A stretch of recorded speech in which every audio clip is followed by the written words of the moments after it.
საღამო მშვიდობისა თქვენ უყურებთ მოამბეს 20 საათზე. ის მთავარ თემებს კოლეგებთან ერთად თამთა სანიკიძე და ვასილ ივანოვ-ჩიქოვანი გადაცემთ. ზუგდიდის და ბათუმის შემოგარენი ეს არის ორი ქალაქი, სადაც ზიკა ვირუსის გადამტანი კოღოები 2014-15 წლებში აღმოაჩინეს, როგორც ირკვევა აედესის ტიპის მწერები დაინფიცირებულები არ იყვნენ.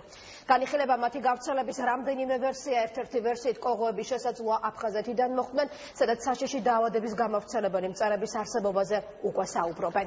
რისკი არსებობს, მაგრამ უმნიშვნელო ასეთია დაავადებათა კონტროლის ეროვნული ცენტრის ხელმძღვანელის პოზიცია ვირუსის გავრცელების საფრთხესთან დაკავშირებით, თუმცა სპეციალისტები მოქალაქეებს რეკომენდაციებით მაინც მიმართავენ. პარალელურად ქვეყნდება იმ ქვეყნების სია, რომლებიც ზიკას გადამტანი მწერების გავრცელების მხრივ რისკ ზონას მიეკუთვნებიან. ჩამონათვალში მოხვდა საქართველოც. ზიკა ვირუსით ინფიცირებული ქვეყნების უკვე მასშტაბურ რუკაზე შესაძლოა საქართველოც გაჩნდეს. წითელ ზოლში მოხვედრის ალბათობაზე დაავადებათა პრევენციისა და კონტროლის ევროპული ცენტრი ალაპარაკდა. გამოცემა იმ ქვეყნების ნუსხას აქვეყნებს, რომლებიც სხვადასხვა ფაქტორების გამო საშიშ ზონად ითვლება. საქართველო ამ სიაში გეოგრაფიული ადგილმდებარეობის, კერძოდ შავ ზღვასთან სიახლოვისა და ხშირი ტრანზიტული სატვირთო მიმოსვლის გამო მოხვდა.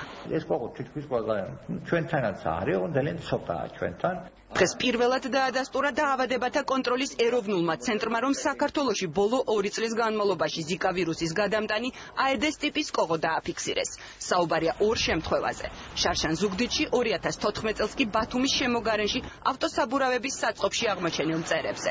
კოღოები ტრანზიტული გზით მეორად საბურავებს უცხოეთის ქვეყნებიდან შემოყვა. მათ შორის მწერის გავრცელების ერთ-ერთ ვერსიად აფხაზეთი სახელდება, სადაც დაუდასტურებელი ინფორმაციით ზიკა ვირუსის გადამტანი კოღოები აღმოაჩინეს.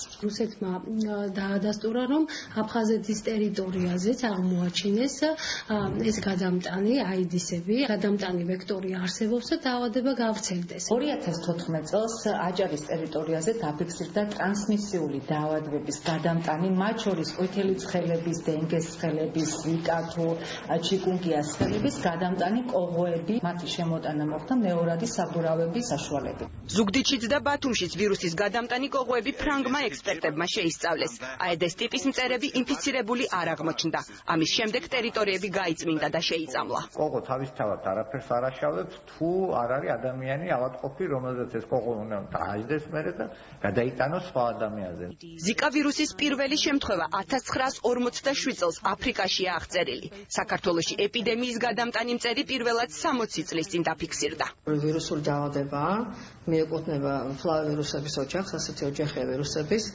გამოვლინდება გარკვეულწილად